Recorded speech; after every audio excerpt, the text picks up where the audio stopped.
All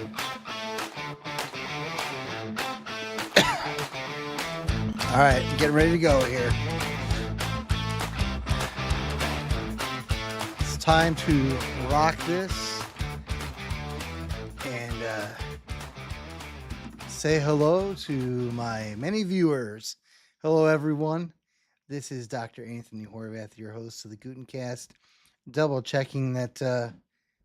Oh yeah, I can hear myself. I sound great, as usual.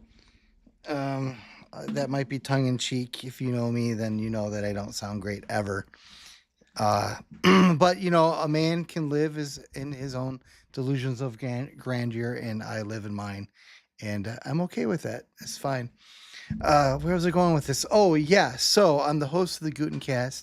The Gutencast is a way to feature books that we publish through the Guten Book Press.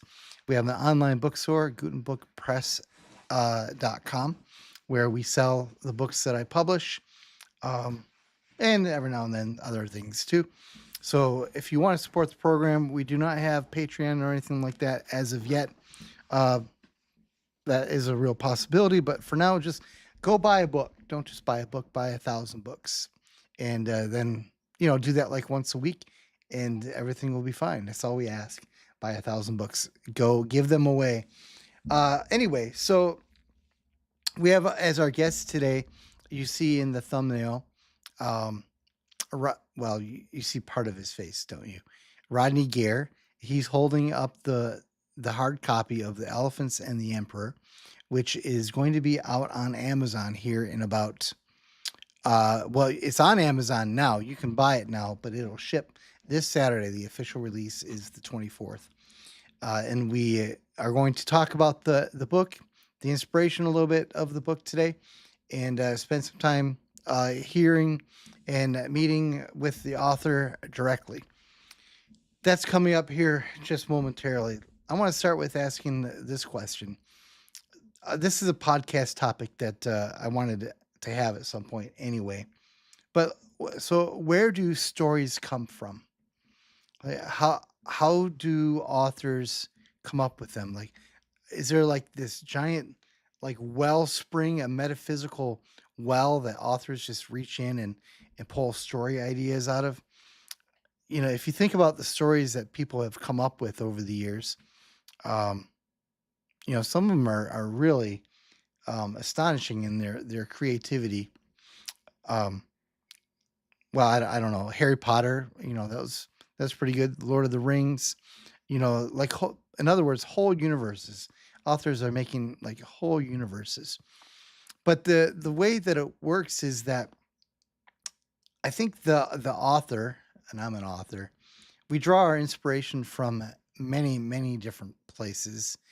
And as much as it is to come up with story ideas, sometimes they just present themselves like a mini miracle inside your brain.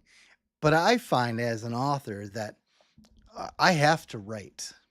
Like the it hurts if I don't write. If I go a certain amount of time without writing a story of some kind, like I get the shakes. Like I've got to write it. And I have a feeling that for those of us in that camp, the two kind of go hand in hand. The creator and the story, the muse, capital M, exist out there working together, and it speaks to something that's uniquely human, I think. So you can see why I think this would be suitable for a podcast topic all on its own. But today, our author was inspired through a number of avenues, but a real life event that got his mind going.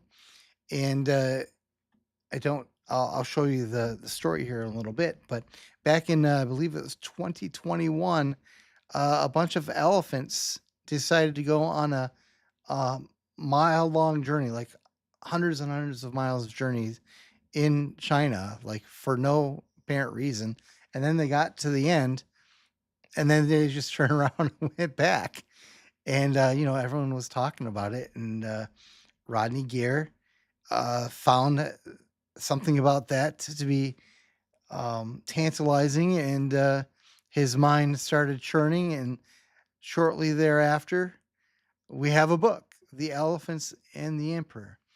So I believe, Rodney, I promised you 10 minutes, but I only gave you 5.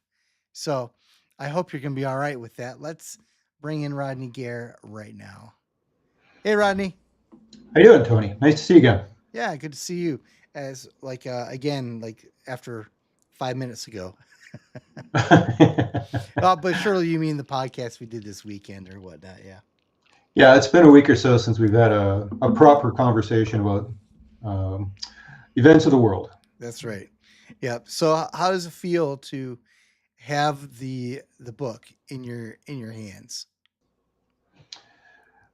Wow, that's it's a good feeling. That's the first thing that comes to mind, I guess. It's satisfying. There is something really nice about actually being able to put your hands onto the finished work Yeah. after so many days, so many nights of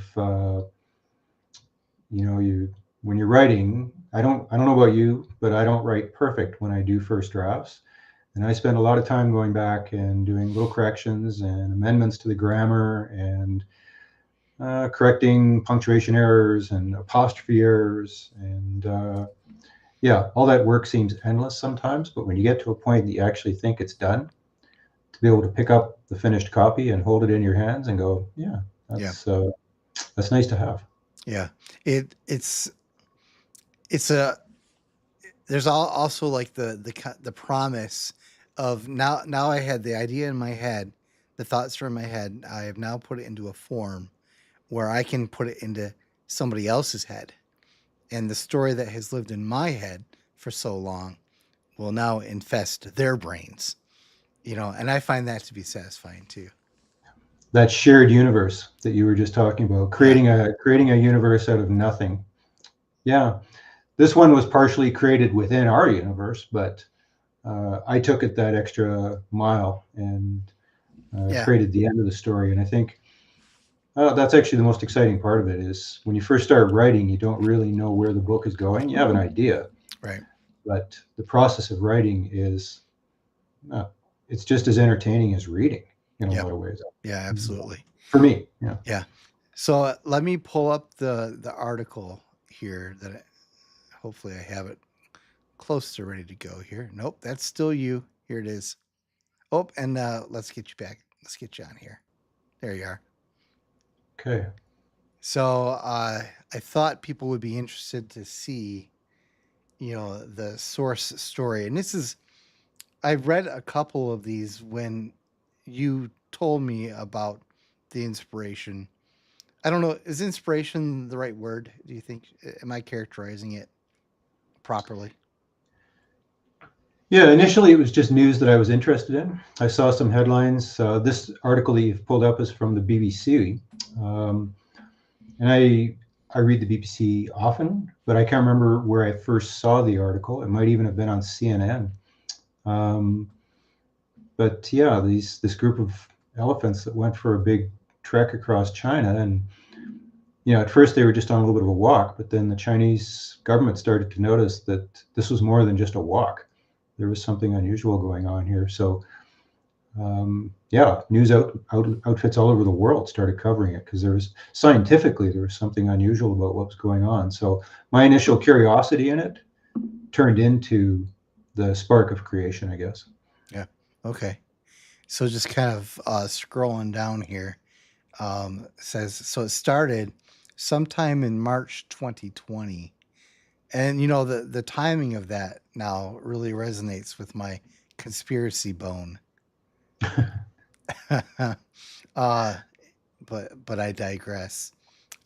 So eventually they ran out of countryside. They actually were like going through cities, and no one could explain it. And then there's a map at the bottom of this here.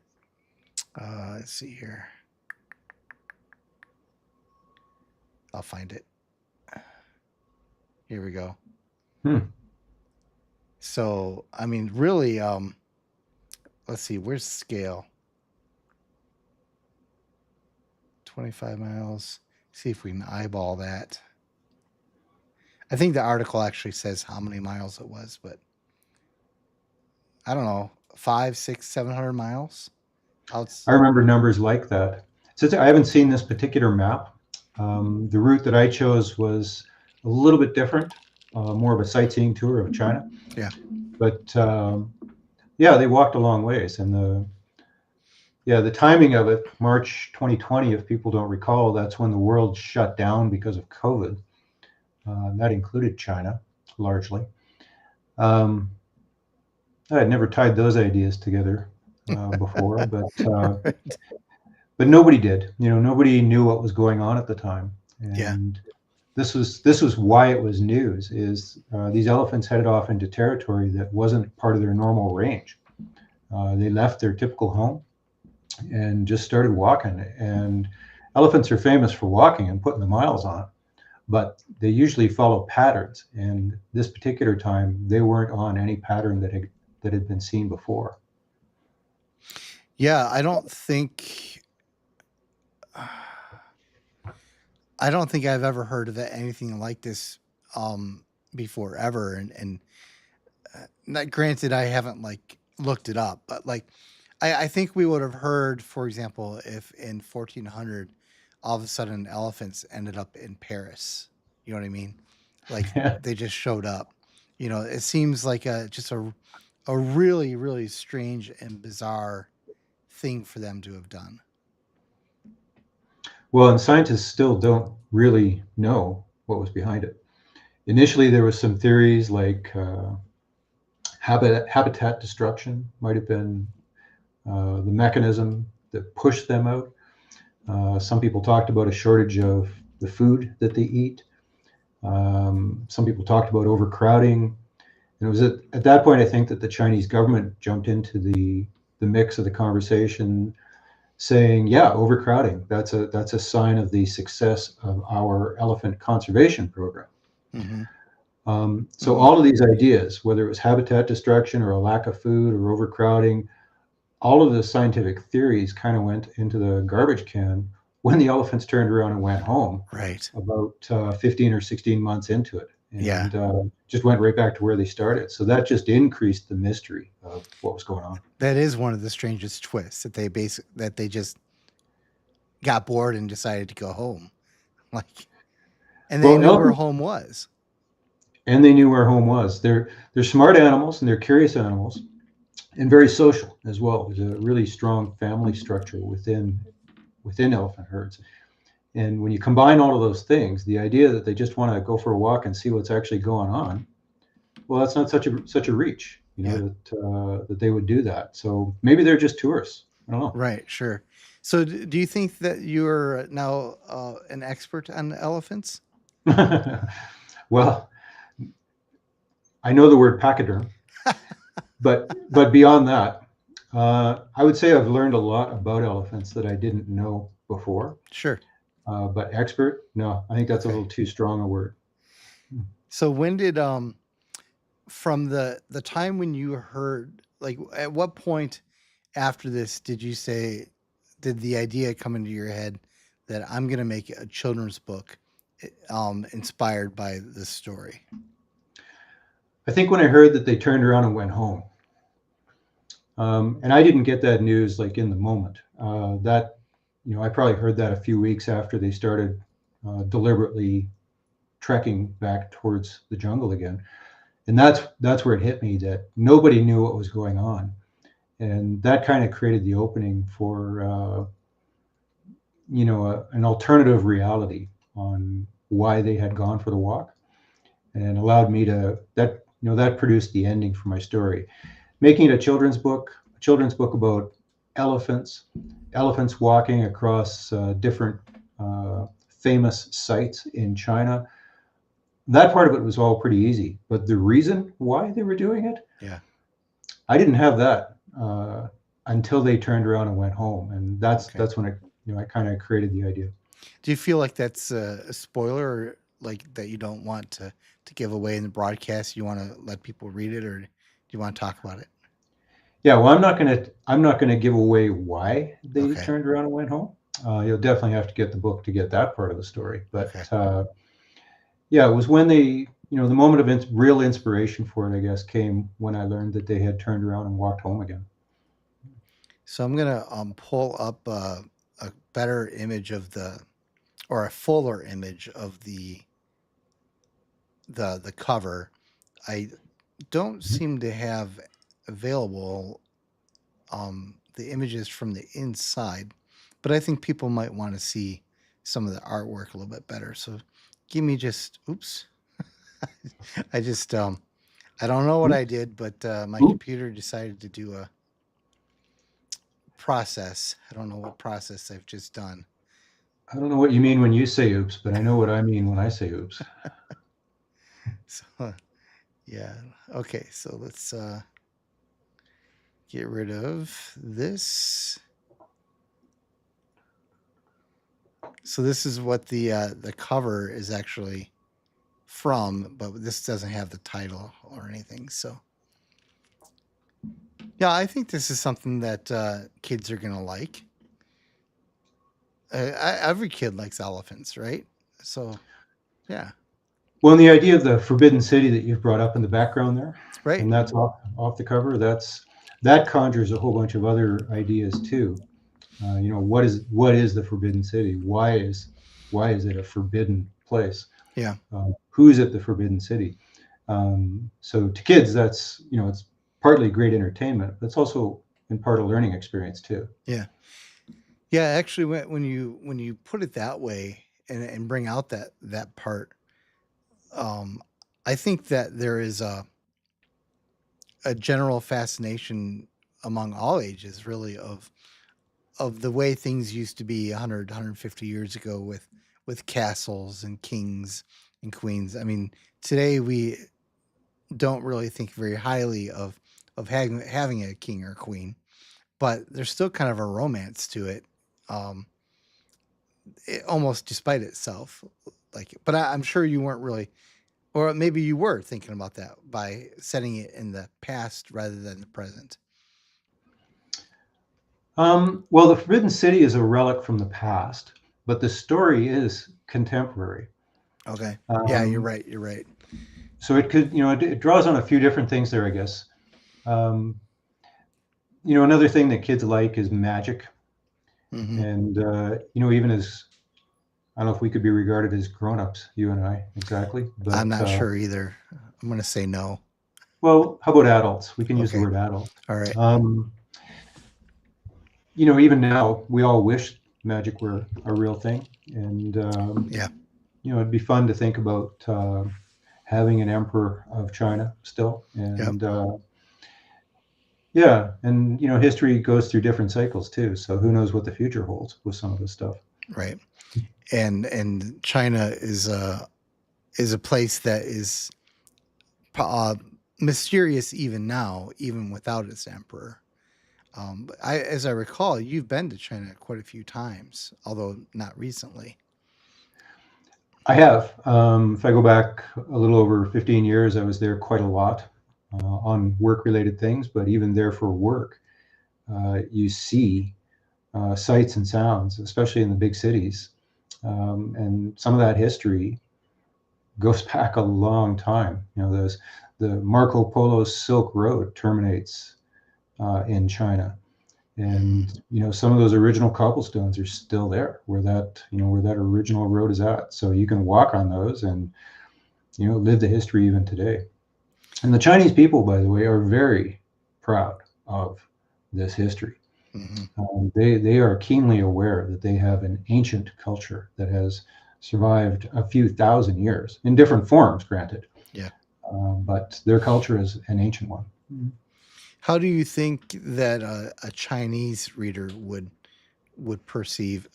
Assume the best case scenario, like a child or adolescent Chinese child. Like, do you think they would resonate with it the same way that we would in the West? Mhm.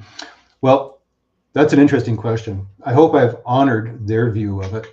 The book was, of course, translated into Mandarin, so it would be available to Okay, native Chinese speakers to read. as an Um, ebook. as an ebook, Yeah. yeah. Well, Yep.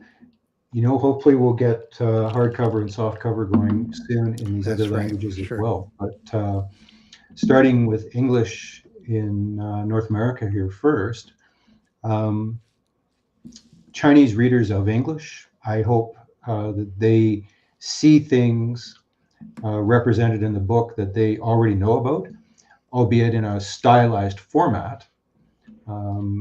Things like dams or the Gobi Desert are presented in a way that an illustrator might draw the image. And of course, that I used AI to create the images, not the text or the story, but the Hmm. images in the book. So I hope that Chinese people would be honored by the way I've presented this. It's certainly not done in a negative light.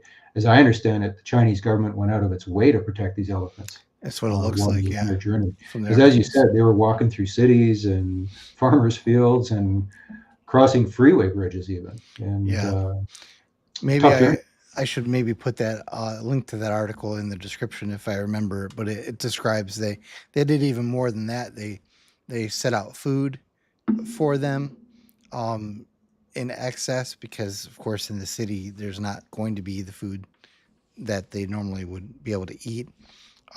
They um, like escorted them, try to keep them out of danger. Did different things to head them off from perilous places that they might end up.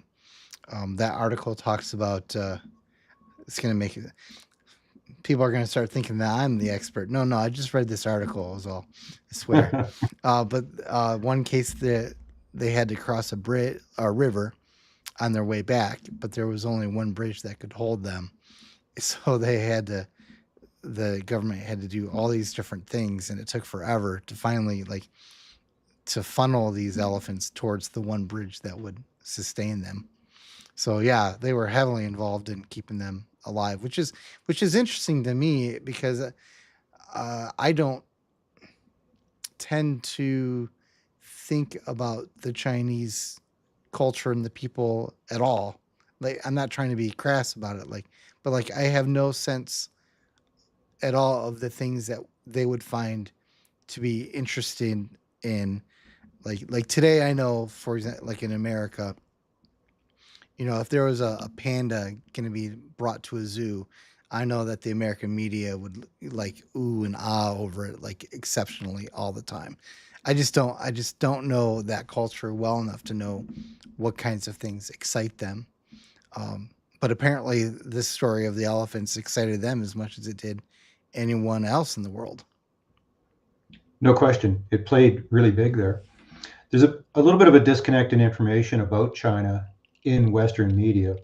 And what we mainly hear is, political messages that emanate from the Chinese government. But when you actually get there and, you're on the ground, on the streets, and socializing with Chinese people, uh, they are very friendly and are concerned about a lot of the same things that we are, worried about car payments, worried about the price of gas, Hmm. trying to find a nice place to eat. Their culture is surprisingly American in a lot of ways, and runs, well, one country, two systems was their mantra for a long time. The social safety net of communism, combined with completely unbridled, unrestricted capitalism, side by side. Hmm. Right. Um, and there's pros and cons to each of those things over there. Uh, but it does create a society that on the street looks an awful lot like downtown Seattle or you know New Orleans or something. Hmm. It's yeah, Uh, have you been to New Orleans? I have. And you still think that comparison's apt? Yeah, well, I I have just fond remember memories some of of the New Orleans because postcards. that was also a place that was very social, Okay. and you spent a lot of time, out in public with people in bars and restaurants, and socializing is a big part of the pastime down there, Okay. and just enjoying life is a big part of the pastime. I would say so it is too in China, in a slightly different way, but it's it's still important to them. They have Chinese in a lot of parts of the country enjoy a late lunch with 15 friends. Mm, And we're talking about a lunch that starts at 2 o'clock in the afternoon and goes until 7 o'clock in the evening. That's a lunch. wow. Um, very social in a lot of places. So, do you know Chinese, the language? No, not at all. Okay. I tried, but and I had willing teachers, but yeah, just a couple of basic words, and thank you was a common one that I used, but Sure.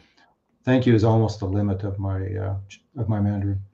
So it's commonly said that the elephant of all the creatures on the earth that are not humans, they're the ones with some of the greatest intellect.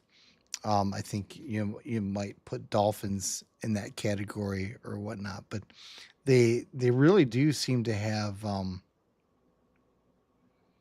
almost something close to sentience in terms of like the reasoning powers almost. Like, what's your take? I wouldn't disagree with that. Sentient, I'm not sure exactly, Yeah, that's but pushing it maybe.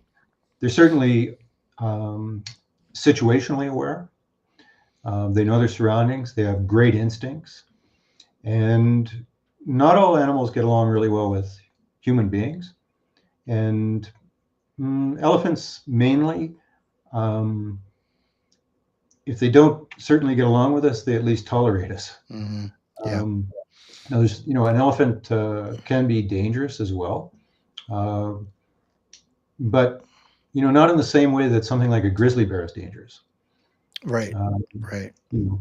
if somebody I trusted led me to the side of an elephant to say hello to the elephant, I'd probably be willing to do that.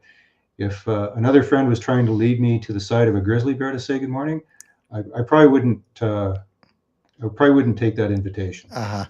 Just don't trust bears. So the I'm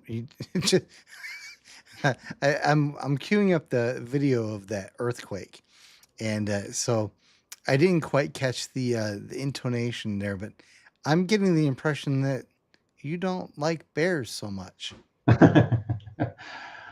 Well, bears are okay out there.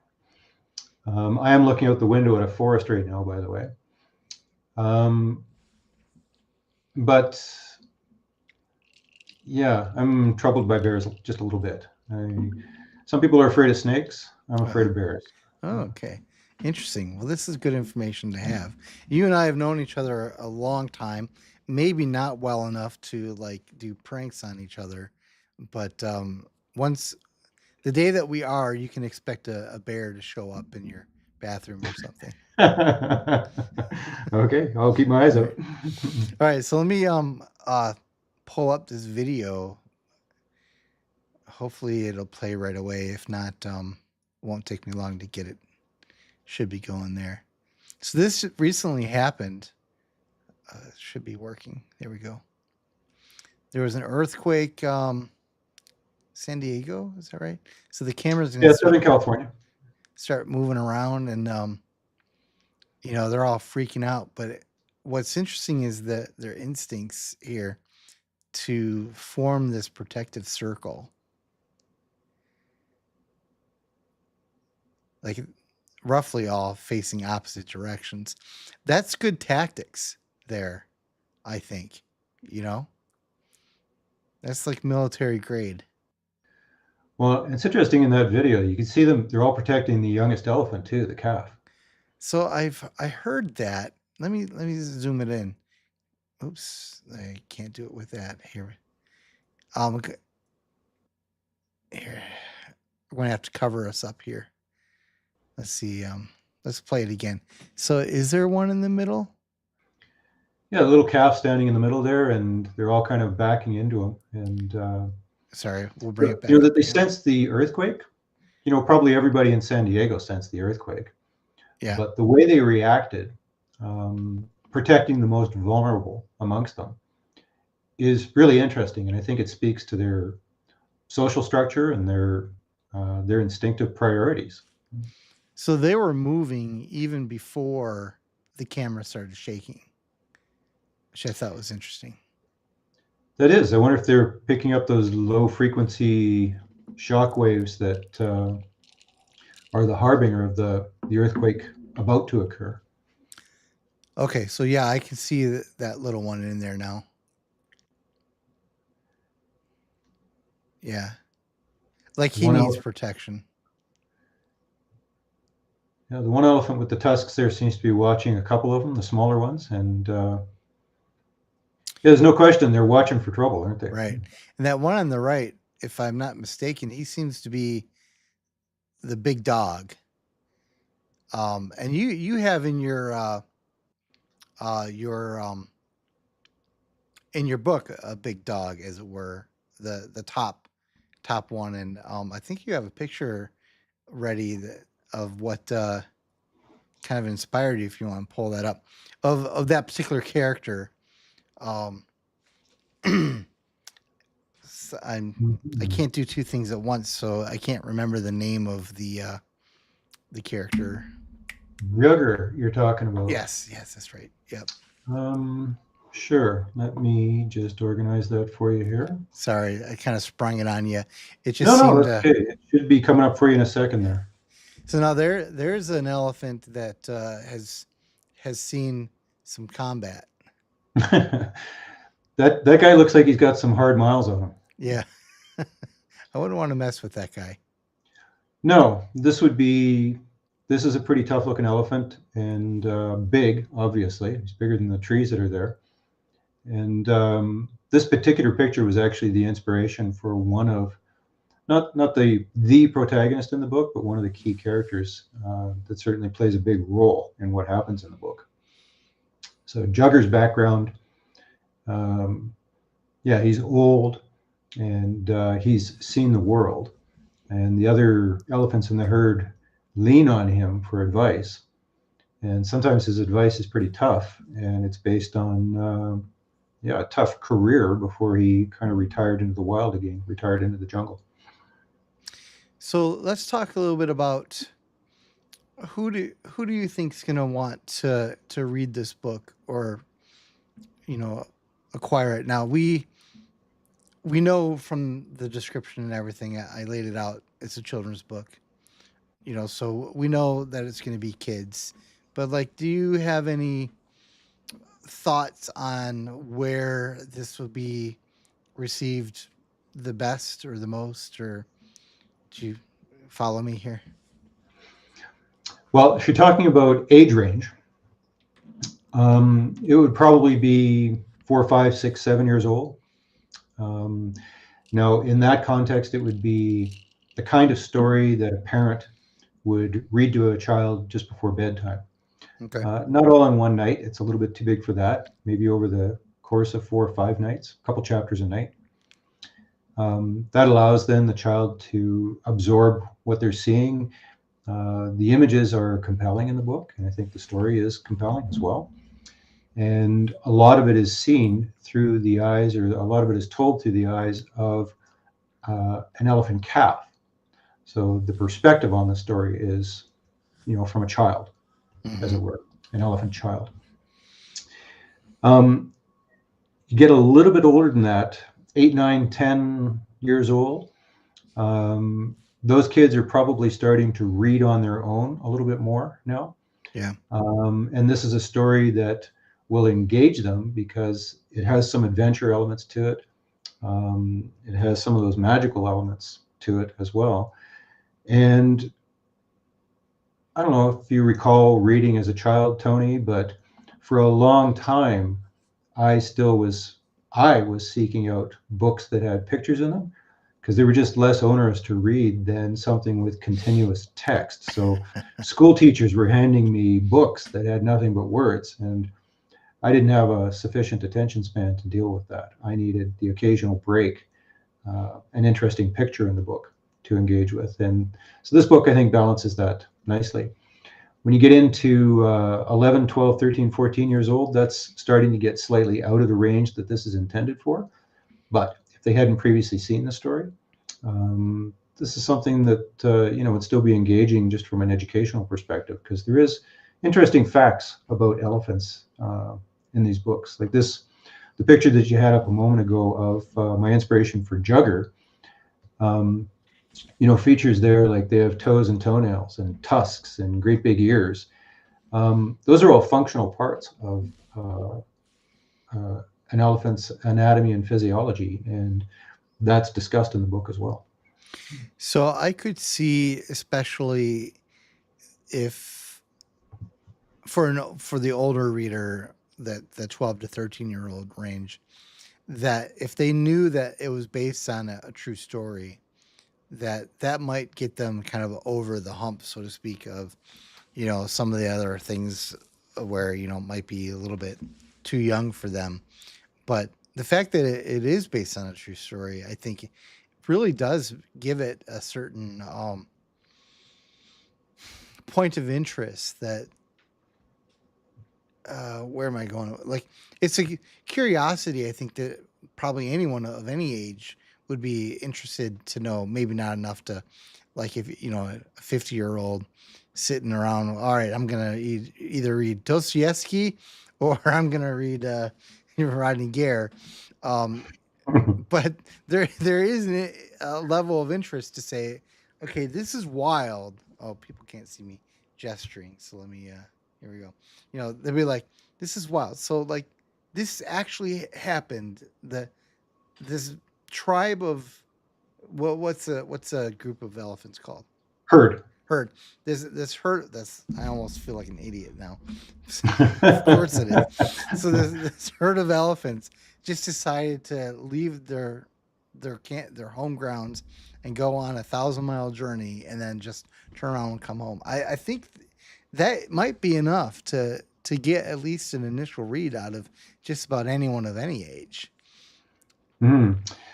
Well, it's not just pure fiction like a Dr. Seuss type book. This isn't about a fictional creature like a Push Me Pull You or something.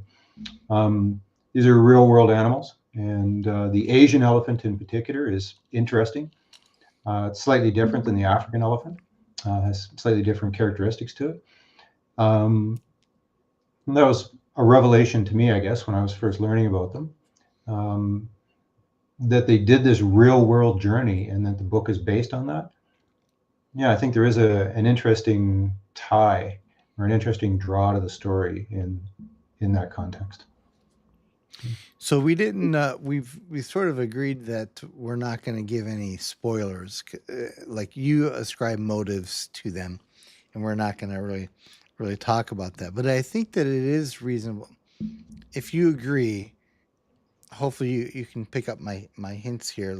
There are some talking points that parents might want to be on guard for, as it were, to, like, where one of the members of the herd can't go any further, and they have to deal with that loss. Yeah, go ahead. The real world journey was pretty tough on the elephants. They didn't all survive.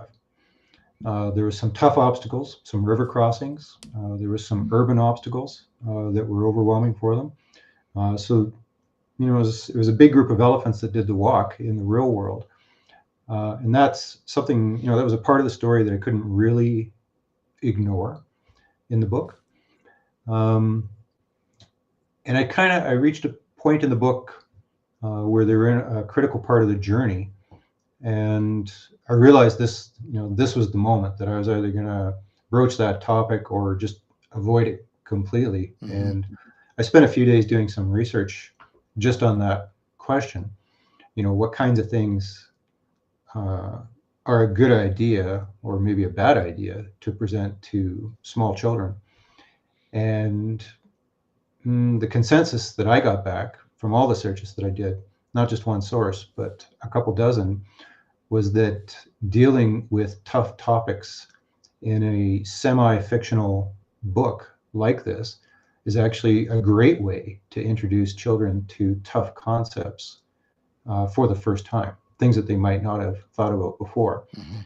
And the book goes through those parts fairly quickly. So parents should be alert to it before they get to it, I guess. Maybe time a break in the reading for those critical moments and just give the kids a chance to digest what they've just picked up.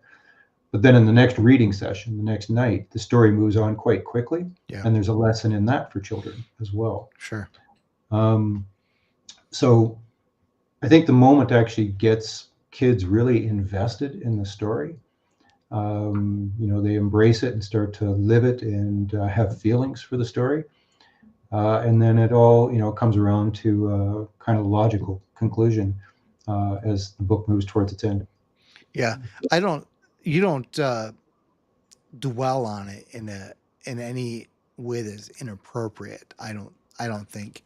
So it'd be the kind of thing where if the kid didn't like notice or whatnot, the parent reading it could easily just move on, and no harm, no foul. It would just it'd be nothing. But if, on the other hand, the kid did have some kind of follow up question, it's not so heavy handed that it forces the parent to address it in any particular way. Like the parent has a lot of latitude on how to handle that incident, I think.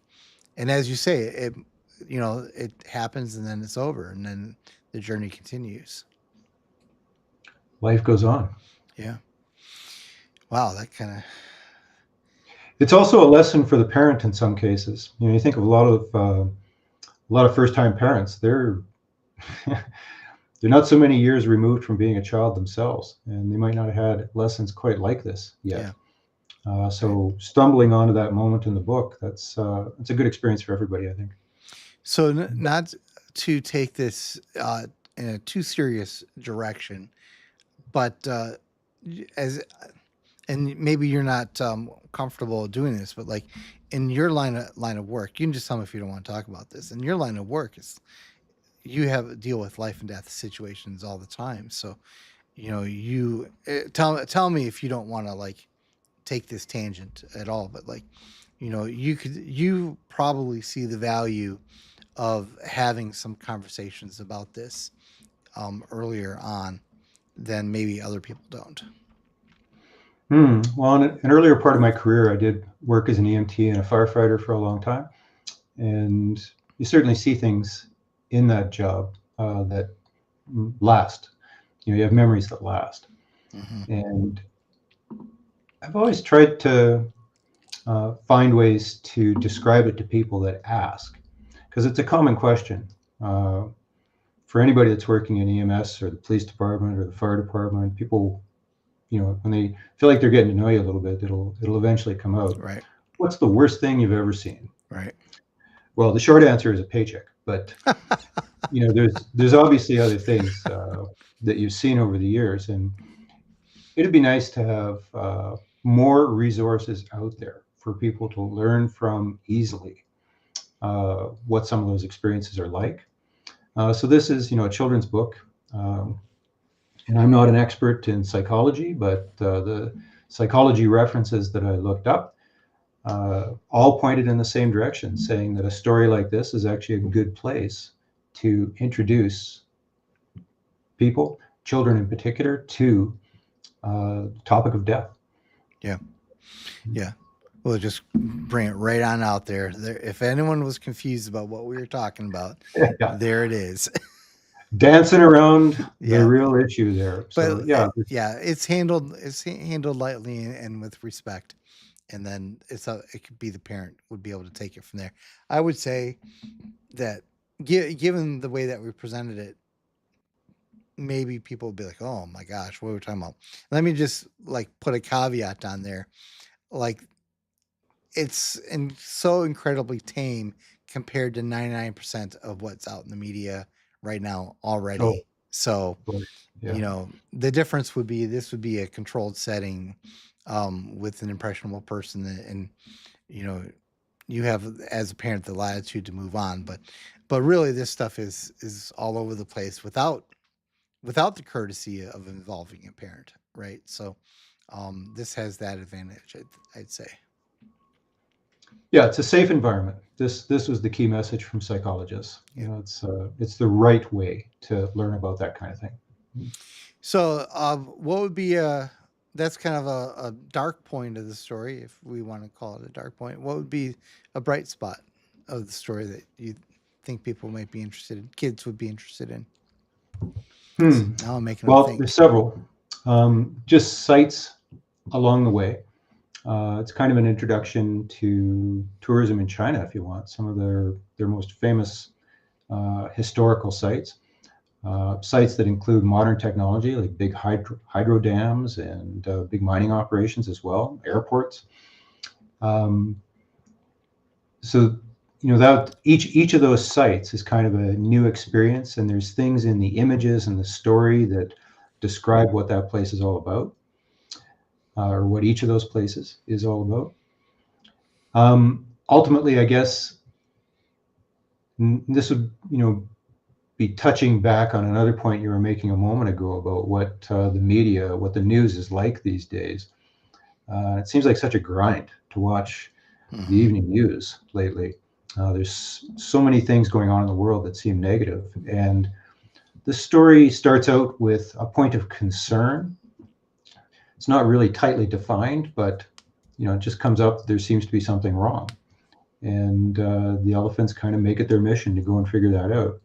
And by the end of the book, I think, by the time the story comes to an end, the elephants are satisfied that everything is actually going to be okay. They've been reassured that everything's going to work out. And I think that's maybe the main message in the book, is that for all the negative vibes, partly in the story, but just partly in the world today, in the end, everything's going to work out. And I think that's a really important message to give to kids that are, in their developmental years, where they're creating an impression about what the world around them is like. And just, it's so sad to think that their impression would be that it's grim. Certainly, the network news media wants everybody to think things are pretty grim right now. But, really, the world gets along pretty well every day. And Yeah. I don't know what you've seen in your life, Tony, but mostly I see things getting a little bit better. Technologically, we're advancing. I remember the environment back in the 1970s, where there's a lot of smog, acid rain, polluted lakes, litter all over the countryside. And, a lot of that stuff has been, in most places, has been cleaned up really nicely now. So I think human beings make mistakes, and then they realize it, and then they start taking steps to correct it. And it's actually part of the dialogue between the humans and the elephants in the book, too. Yeah, that's a good way of putting it. Yeah, and yeah, there's a lot to unpack with that. I've always hated people who say that. Oh, there's a lot of things to unpack. I just think, man, that guy's pompous. But really, there was a lot in what you said there that is worthy of further conversation. But in this sense, like, to pick one, I would say humans do learn eventually in different places at different times, and it would be a mistake to paint the darkest picture of humanity and just stick with that picture all the time. Let me get, like, I'm trying to think of you gave some examples, but like I'm trying to think of kind of an innocent example to use. I mean, you gave the example of like smog and stuff. Here, I have one. I have one. So in the early 1900s, there used to be things like passenger pigeons by the millions, and there used to be buffalo by the millions. Maybe not in the early 1900s, maybe a little bit before that. Um, there used to be all, like, the sky used to be covered in birds during the migration and whatnot. And I almost swore, but I remembered what we're doing here. but people would just go out and like shoot them, like for fun. They would get on, if they were traveling on a train from east all the way out to California, just for kicks. They would go out on the train car and they would just shoot the buffalo, right? Just to see if they could. The migratory birds are coming over, and they just, oh, that's be real fun. We'll just shoot them. And there's a very strong libertarian part of me that says, you know, we shouldn't be telling people what to do.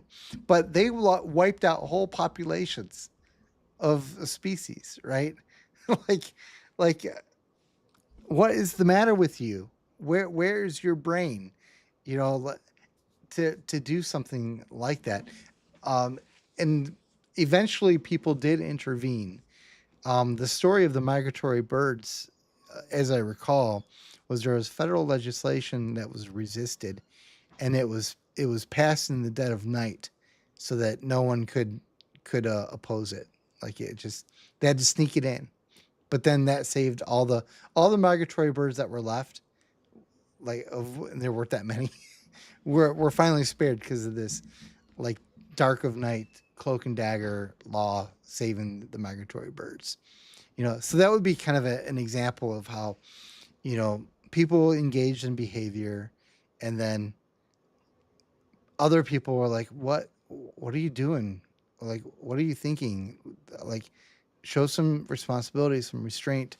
And then there was a response, and the damage was done in many ways, irreversibly in some cases, but that was all back in like 1910. I believe that was under Theodore Roosevelt, the migratory bird thing that I'm describing.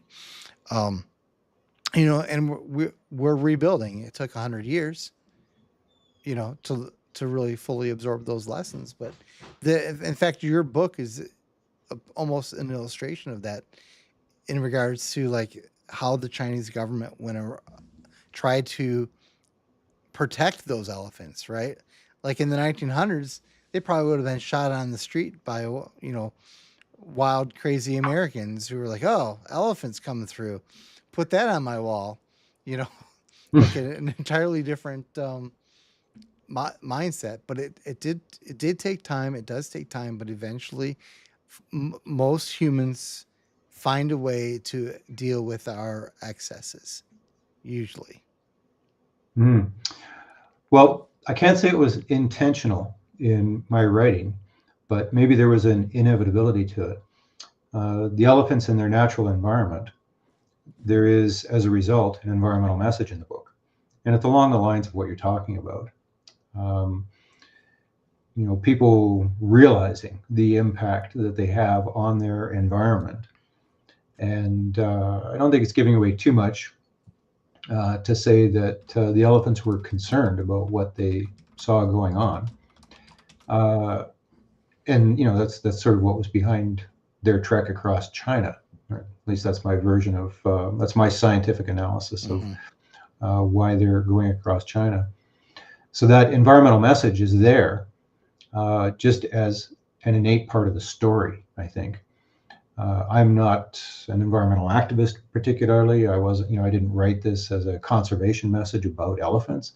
The story was purely fictional in most senses, but it's really easy to draw a line between the example that you just gave, about the way people sometimes act, and then the almost too late or maybe just in time recognition that we sometimes create a problem, and then dramatic steps are taken to correct the problem. And over time, things recover and rebuild a little bit. So there's a little bit of that in this story too, no question.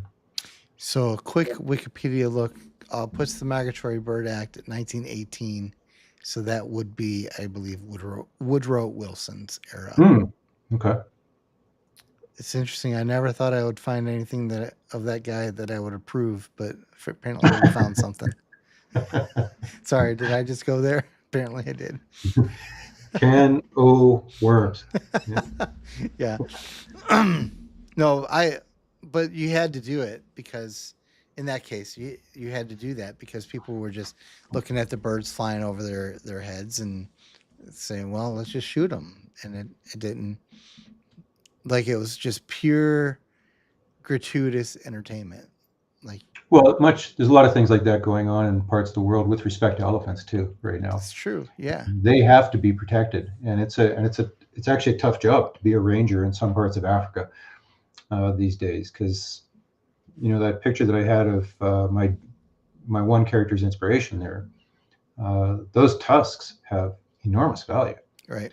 and people that are hungry and need money, um, see something like that walking around, and suddenly looks like an ATM. And if you've got the Right. means to make a withdrawal, then a lot of people were. So it was really starting to get out of hand. And in China, I remember I'm not going to have the dates right here, but it'd be about 20 years ago. They had a moment where they seized a whole bunch of ivory from elephants that had been killed for the ivory, and they just burned it in public just to Right. make it worthless and Yeah. dispose of the material. So that sent a strong message at the time that the Chinese government wasn't going to tolerate the illegal poaching of elephants within its borders. Hmm. Not all countries are completely caught up with that yet, but the countries that have those resources are actively working to protect them. Yeah.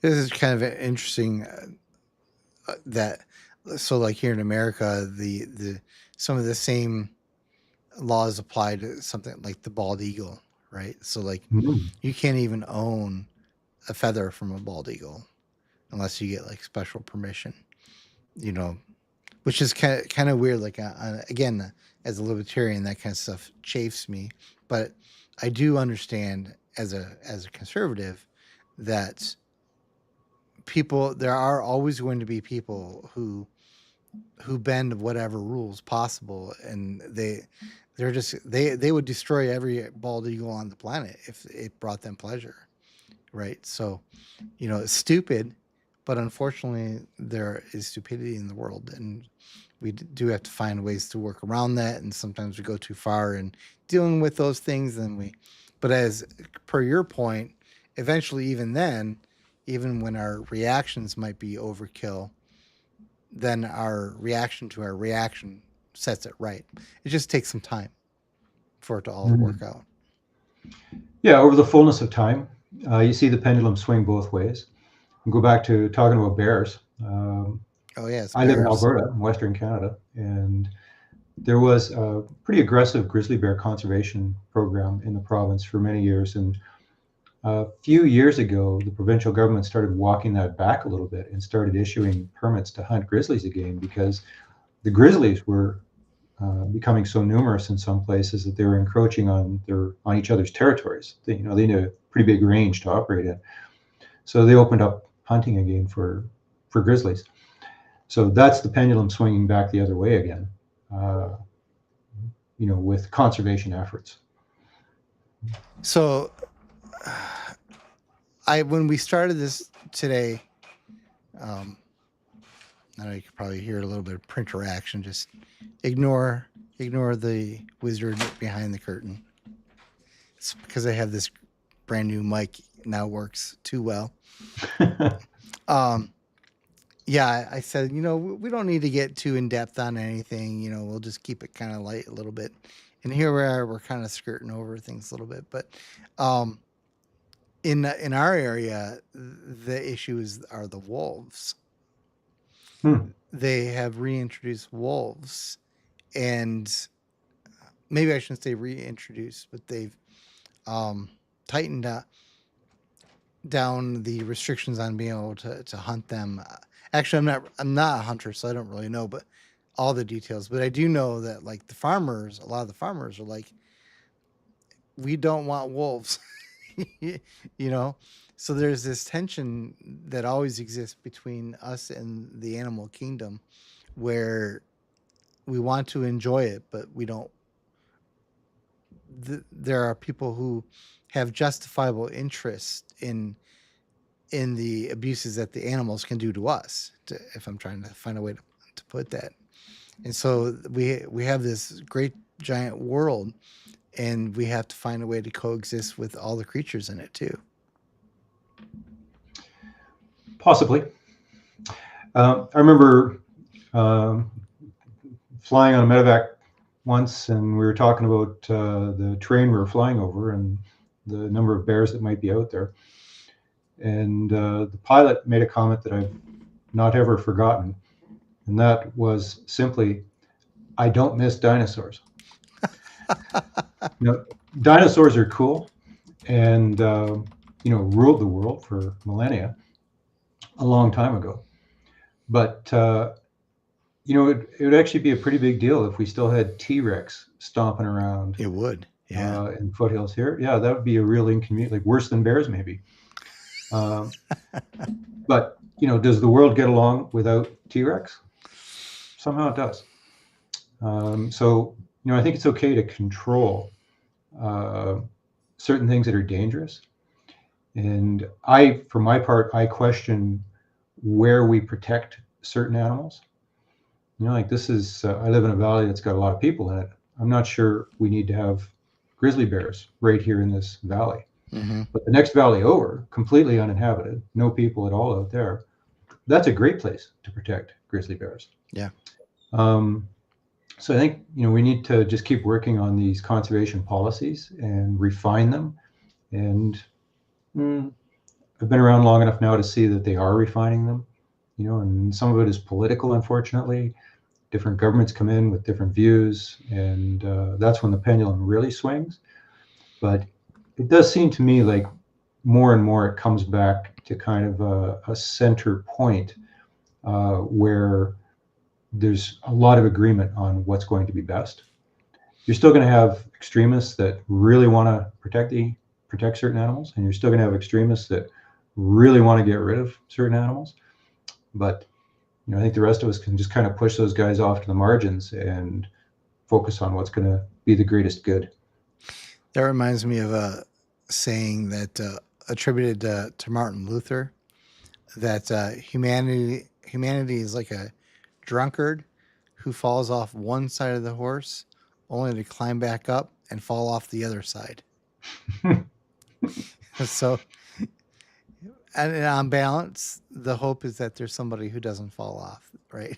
Just or at least there's somebody in the saddle all the time anyway. Yeah, right. We're not all tumbling around. Yeah.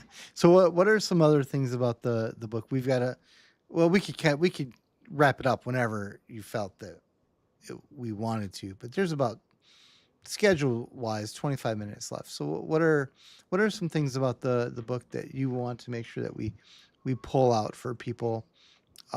We talked about who the audience might be.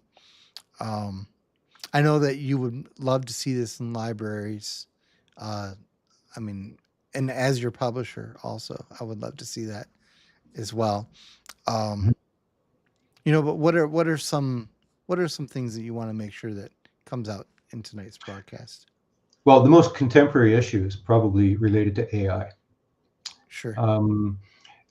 As I said earlier, I didn't use any GPT or AI services to write any of the words or to come up with the idea for the story, but I wanted to have images in the book, and I'm a terrible artist.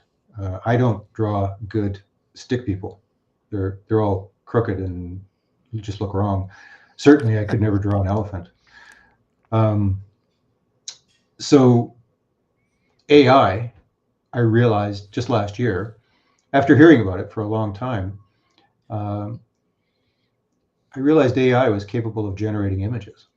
And looking at ChatGPT, I had just a free account for ChatGPT, and I had it generate an image about, just show me an elephant standing in the jungle, I think was the prompt that I gave it. And ChatGPT used a service called DALL-E, DALL-E. And that's a part of AI that specializes in image generation. So the way it works, you write a short paragraph of text to describe what you want the image to be, and then you throw that into the GPT, and it generates that kind of an image. It was amazing to use for this book because at times it felt like the AI was reaching right into my mind and pulling what I was imagining right out of my brain and throwing it up on the screen in front of me. really remarkable. Now, it didn't work exactly like that 100% of the time. There was moments too when I wanted to throw my keyboard across the room and into the wall, because when AI doesn't do something correctly, it's really difficult to correct it and get it back on the rails again. You very often have to discard whatever work you've done and just start all over with a new prompt. But a certain credit has to go to AI for the creation of this book, because every image in it is taken from AI, generated by AI. Mm-hmm. And that's such a hot issue these days with, I was reading an article this morning that Google is now incorporating AI right into its search processes. AI has become ubiquitous. It's on everybody's cell phone. There's any number of different AI services that are out there. AI is a part of conversations about things happening with military equipment. It's a part of how traffic moves on freeway these days. It's a part of how your groceries arrive in the local grocery store. So it's, if I put myself into the shoes of that 6-year-old reading this story, kids are pretty smart with technology. They pick up on it really fast. In my day, it was the TV remote was the wonder invention. But shortly after that, electronic calculators, GPS, handheld GPS devices. Mm-hmm. And then the internet came along, and cellular phones, and satellite phones, and satellite linked communications, and fiber optics, and the technology is evolving at such a crazy rate. And to me, of all of the different technologies that I've seen in my life so far, AI is emerging and being embraced at a rate that I don't think we've ever seen with any other technology in human history. It's the pickup of AI and the use of AI is happening at a much greater rate even than the rate that people began to use the internet at, and just pick up a simple email address or something to use. So for a child to read the story and understand that the images that they were looking at were created by a computer, there's a huge part of some really important learning going on there that I think is going to serve them well, because it shows them what's possible with their own creativity. And they're a 6-year-old, 7-year-old, 8-year-old still learning to write words, build sentences, learn about grammar, learn about punctuation, build their vocabulary. With AI, they can just talk to the Siri or Google Nest or whatever it is that's in the room with them, and have it put up an image of whatever they want on the screen in front of them. So I feel like we need to go back in time 5 minutes before, like just before you said that. And when you the next time that you introduce this topic, you need to say, we need to talk about the elephant in the room. The elephant in the room is Yes. the elephant. Yes. Right. So if anyone's interested to hear more about what Rodney and I and a few others think about the AI revolution, we just did a podcast last weekend, actually. So all you need to do is go back one video, and you'll see 4 of us talking about that. Yeah, so it is a reality of the world today. And I think to bring up the technology side, like maybe the book, reading the book, the parent isn't going to think about it, or the kid's not going to think about it, but there would be the opportunity at some point maybe to think about um, how to make sure that we use technology, and rather than technology using us, right? So if we're the master of it, if we're in charge of it, it's probably going to be okay. But when we submit ourselves to the technology and allow ourselves to be shaped, if we're not the master of our domain, as it were, now I start seeing some concerns about it. But like in your use, it seems perfectly appropriate. Like it's you had a story, uh, you had a vision for how you wanted the images, and you found a way to generate the images according to your vision, and what was controlling was your vision, which as a creator, that's the way it ought to be. Mhm. Yeah, I think there is potential for AI to be misused. And I was, since our conversation last weekend about just AI, I was thinking about that a little bit more today. And it is something that it is important for us to keep control of. Um, and that's, it's even as simple as just when you input prompts in using AI, inputting them with the correct context. Um, Context, I think, is especially important to teach the AI, because the AI is learning from us. Hmm. As much as we think we're using it and we're learning from it, it is recording in its own memory banks every keystroke, every input every person puts in these days. And that's why it's developing at such a rapid rate. I don't know if it's self-learning exactly yet, but it's, they certainly, the people that are creating AI, managing it, AI rather, want it to be self-learning. Mhm. Just Yeah. as I'm saying that, I'm remembering that I saw a 60 Minutes episode a couple of months ago, where one of the members of one of the AI development companies down in California realized that their AI system knew a language that it hadn't been expressly taught by their coders. So the question was, well, how did it get that? Well, it turned out that their AI realized this other language was out there, and it made it its own mission to go out and learn that language. So that's Oh, the AI acting on its own, behaving in a way like it's satisfying its own interest in that case. And huh. there's 1,000 interesting questions that come up about It, that information. yes, interesting and The same scary. episode talked about how AI will sometimes lie, Yeah, right. knowingly lie in its responses. Yeah. These are very human qualities, um, in some ways good, in some ways concerning. But for me, it circles back to who's in control. And I think it's important that we're very careful to always maintain control of the AI and not ever let it get to a point that it's making decisions on our behalf. Right. Right. Yeah. Or the decisions that we allow it to make are mundane, decisions like logistical stuff. Like should 5 boxes go to this plant or four, you know, not like should this person receive this life saving treatment or not, you know, for example. But yeah, um,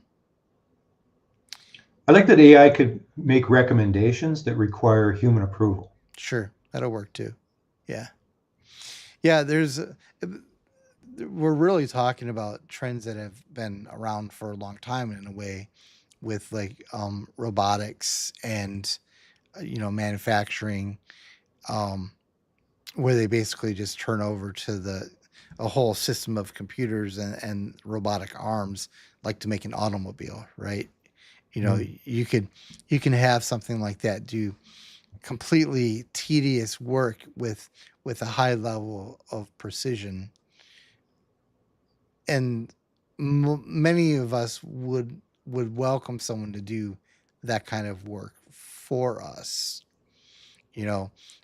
So the real challenge becomes, or not a real challenge is, to what degree are we going to allow those things to replace what people traditionally have done, things that have brought them joy and pleasure. And I think that the vision for AI that people have, the optimistic vision is that we're going to give to AI the crap jobs, and it'll like it. Right? And that'll leave us to do the stuff that really gives us fulfillment and gratification. And that's the optimistic vision. I mean, I hope that we actually get that. Um, But there's a lot of work out there that people have to do, um, entry level stuff. Like if the entry level stuff was taken away, then how does anyone ever learn how to do a job? Mhm. Well, there's layers here. Um, what I was thinking of today as I was driving downtown and thinking about our conversation last week is, it seems like all of the AI that's being developed right now is being done for, uh, what seem to be good reasons. Make life easier, make Hmm. life more productive, make people more creative. But there's people out there with uh, malicious intent and resources, deep pockets, Hmm. and armies of people working for them. And those guys today even are manning call centers that are making fraudulent phone calls and Right. trying to grab people's bank account information and credit card numbers. And I was thinking today, well, what if a bad actor has an idea for developing an AI system as well? What would they do with it? What would a bad actor in a part of the world where there's a lot of military activity, what would they do with AI that's Hmm. programmed to achieve certain things? So, hmm, there's going to be some bumps in the road with AI. And I kind of feel like we're departing away from what I most want to talk about here today. Maybe I led us down a rabbit hole here that, I'm blaming you. It's not my fault. I washed my well, hands fair of enough. it. It was me that led us there. So, um, I had to acknowledge that AI was a part of the creation of this book. Sure. But boy, you could write, and people are writing books about the two sides of the coin that AI could be. And yeah, it's amazing, even just, a children's book and images of elephants. And as I was doing that, I realized you can do a lot of really great creative things with this, but there's also a lot of potential for the same technology Hmm. to really go off the rails quickly. Yep. Uh, so yeah, this is going to be an ongoing conversation, I think, Right. Tony, between you and me anyway, but Yeah. probably with other people too. It's sort of another example of the migratory birds, right? So you had this thing come up, people guns and trains, and hey, I can shoot things, and then all of a sudden, like, wow, there's nothing left to shoot because we shot them all, right? And then there was a response, and so I, f- I, f- I wonder if it's going to be like that with AI, like, oh, this is great, and then we get halfway down the road and we're like, oh crap, wish we would have saw that coming, but then we deal with it, right? But of course, anyone who's seen about 20 different movies out there, like Terminator, might say we might get down that road and there's no going back. I think that might be the concern that some have. Well, as I said, this technology seems to be moving, or to me, it certainly seems to be moving very quickly. So the question is, are we going to have the reaction time Sure. uh, Yeah. whatever that bad impact is going to be? But yeah, using Watt's steam engine to roll across the countryside with Chinese gunpowder, Right. blowing away bison roaming. Um, that was almost too fast for us to respond to. Yeah. Right. This is moving way faster. That's yeah. Yeah. Good way to pull that together. Okay. So 10 minutes left. What else? What else would you like to talk about bring out about the book before we wrap it up? Well, despite the negative feeling I created in the last 15 minutes or so here. I thought it was intellectually invigorating. I didn't think it was negative. I like Well, that stuff. that's generous. I'm Thank a you. sucker for it. I guess if I was to tie it all together, I'd say, and especially, let me just take a step back. As I was writing this, I imagined as I was using the keyboard that I was reading the book to a 6-year-old. So, in that context, the main message in the book is actually everything is going to be okay. It's for whatever the darkness there is in the news and the darkness in podcasts and conversations like this from moment to moment. At the end of the day, you know what? The world keeps spinning, and everything's actually going to work out. And this story is very much like that too. It starts out with a concern that these very sensitive and socially coordinated and high level thinking elephants recognize, where they recognize there's a problem in their environment, and they set out on a mission to solve that problem. And wouldn't say they get a super clear answer in this book. Yeah. That there is going to be a follow on to this. I couldn't do the whole story just between two pieces of cardboard. It had to be a little bit more than that. Yeah. But at least by the end of this story, kids are going to be able to see that there's a solution in the works. So that that'd be maybe the main message. There's some serious stuff in the book. It uses AI for the images, but I think the story has a nice flow to it, and it takes you on a tour of China, which is entertaining and informative, instructive for kids, and then leaves them with a good positive feeling that things are going to work out. All right. I think that's a fair summary of things. So let's talk about how people can get it. So I will say that so Goon Book Press has released the hard copies. The ebooks are already available, and you have made them available in how many languages? 6 different languages on 5 different Amazon platforms, and the credit for that again has to go to AI. So those are my original words translated into Portuguese or Spanish or French, if you want. AI did those translations for me. Okay, and so those are all available, and I've also noticed if you search for the title, The Elephants and the Emperor, in English, it will generally lead you to either Amazon.com or Amazon.ca. But if you search the search the title in German, it'll take you to the German Amazon site, not the Amazon.com site. Interesting. So, there's a logic to that if you think of it through Amazon's eyes, I guess.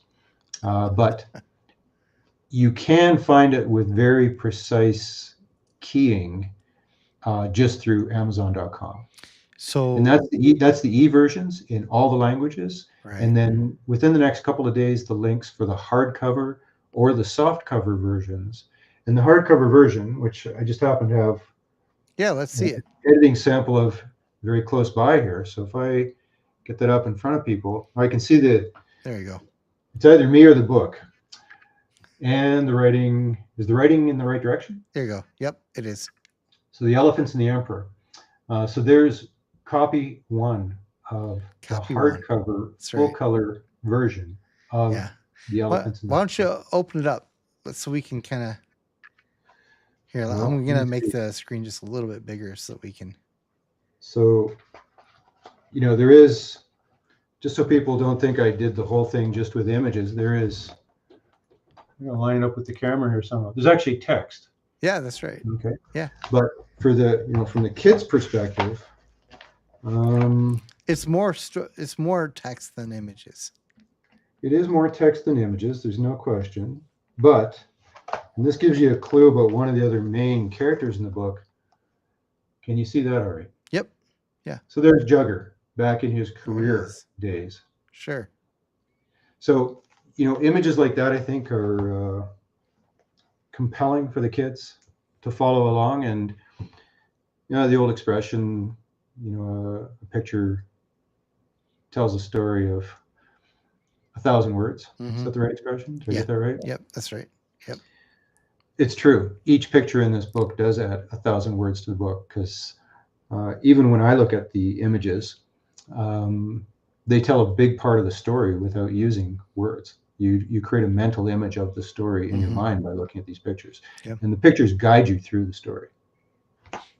So I'm looking, excuse me, the link to the hardcover. Wisconsin. Yeah, right.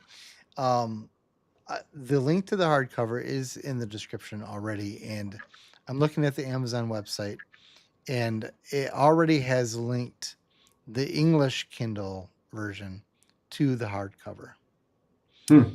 But I do not see the other versions. So, hold on a second. Nope, nope. So, I see what we need to do is when we create this listing on the Gutenberg Press website, the product listing, we'll have to make sure that we provide links to each of the different languages so that all the links to every product in every language, every variation is available in one place, because it does not look like Amazon's going to do it, but pretty close. I mean, it does link the hard copy with the English ebook, so that's definitely something top of the list of what we wanted to have happen. Mhm. Well, the technical back of the house stuff on this, 6 different languages of 3 different versions of the book in 6 different marketplaces, including Gutenbooks. That's 22 books, 23 books, Yeah, each with their own unique ID number and everything. So, it's all the same story, but all those different versions are each a unique book just on their own too. So right. that's the technical part that you and I are going to have to collaborate on a little bit just in the next couple of days as this thing actually gets to the point of production. Is it Saturday, Tony? Well, yeah, strictly speaking, you could go and you could buy the ebook right now, right? You Yeah. could get the ebook right now. The hard copy is officially available for purchase now, but Amazon won't ship it until Saturday. Right. So yeah, and this is the hardcover version of the hard copy. Hmm. The soft cover edition will hopefully be available in time as well. And personally, I think for a story like this, for a product like this, you want the hardcover, in my Well, opinion. But I'm just remembering. I know there's people that I know that are specifically waiting for this version of the yeah, book, the hardcover. They want to be able to feel the paper and the cover. And I just remembered something else. That new book smell yes, with the ink and that's yeah. right. So Yep, this has got all those other tactile elements that the e versions that's couldn't right. provide. So, Yeah.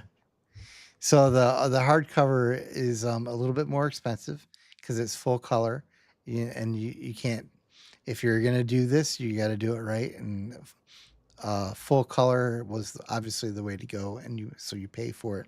So if price is a concern for folks, the soft cover will.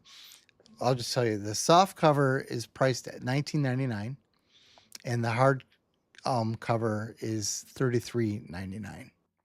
So kind of a significant price difference there, but that's really just it's the binding. But what I was saying was, nonetheless, like I think from a pride of place on your bookshelf, it's the hardcover that you're gonna want of this book. But if you're a cheap son of a gun, get the soft cover, get something. well, and the prices that you just gave are in US. The Yes, Amazon site and probably Gutenberg Press does this as well. It'll automatically, if you're buying in another country, Canada or right. England or Australia, it'll automatically convert Yeah. to the currency that you're using. Yep, that's right. Yeah, you and I are gonna have to take some time to gather up all the links, and there's going to be many of them, and so that the customer doesn't have to think too hard about how to find what it is that they already decided that they want. I'm going to send my AI assistant to that meeting with you. Yeah, you do that. Okay, well, I'm gonna wrap this up, but we've had a fair number of people join us, but they've gone off and on, so I'm not really sure it makes any sense to ask anyone if they have questions or whatnot. They would have already provided them. So we're just gonna forego that part of it, and I'm gonna bid you farewell for the evening. If you can just hold on for a minute while I wind down the podcast, you and I can talk off air. Thanks for having me on the show today, Yep. Tony. It's been nice to talk to you again, and thanks for your help with getting this book out there through the Gutenberg Press as well. It's been an honor and a privilege. All right. All right, Thank you, sir. Rodney. You have a good night. Good day. Okay, so if you've watched this far, we sincerely appreciate you doing so. Even if you only watched a minute, we appreciate you doing so. There's a lot of competition out there uh, for eyeballs, and you have a lot of ways to entertain yourself. So the fact that you took the time to watch us really means a lot to me. Um, I am the host of the Gutencast, which is a product of the Gutenbookpress.com website. It's an online book site, and also the name of our publishing imprint. And today, Rodney's book would be, if I'm doing my math correctly, it is the second book that we've done under this imprint. Now I've got other imprints. I have about 30 authors that are working with me, but I believe he's the second in the actual the Gutenberg Press imprint. So I'm very glad to continue to expand what we're doing with that vision of what we're doing. But having said that, you're not going to be able to find his book this minute on Gutenberg Press. If you want the book, the fastest possible way is to go on the Amazon page, which is linked in the description. You'll get it as quickly as it can possibly be gotten through that avenue. But as I said just a few minutes ago, it won't actually ship until this Saturday, the official release date. So we've really covered a lot of ground today. It's a children's book, so it sort of lends itself naturally to a more lighter touch. But we inevitably took it a little bit deeper, and I don't have any problems with that personally. This podcast, the the whole purpose in my mind of this format is to engage with big ideas. I think we have a very superficial society, and if we don't want to be superficial, we need to proactively try to explore the deeper things. So if you like that idea, I hope that you will like, subscribe, and share this podcast with everybody. And as I said before, buy 1,000 copies of all the books. That's all I ask. It's a very small thing. So with that, this is Anthony Horvath. I'm logging out. Appreciate your time this evening. You guys have a great one.